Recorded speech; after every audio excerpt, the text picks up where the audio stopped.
Solve the square root of x plus 2 equals 10.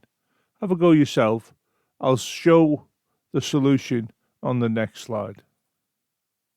So we have the square root of x plus 2 is equal to 10. The first thing I want to do is to get rid of the 2. So to do that, I'll subtract 2, and I'll have to subtract 2 from the other side. And of course, if you consider this here, you have plus 2 minus 2, which is clearly equal to 0.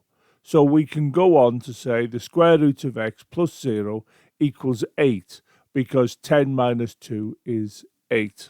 The square root of x plus 0 is the square root of x, and this will equal 8.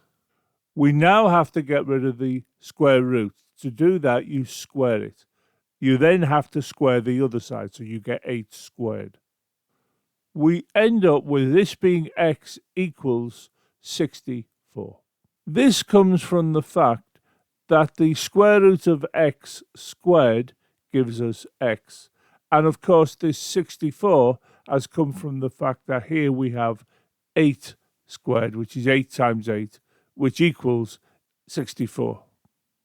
We now substitute this 64 into the original equation, so we end up with the square root of 64 plus 2. Of course, the square root of 64 is 8, plus the 2 equals 10.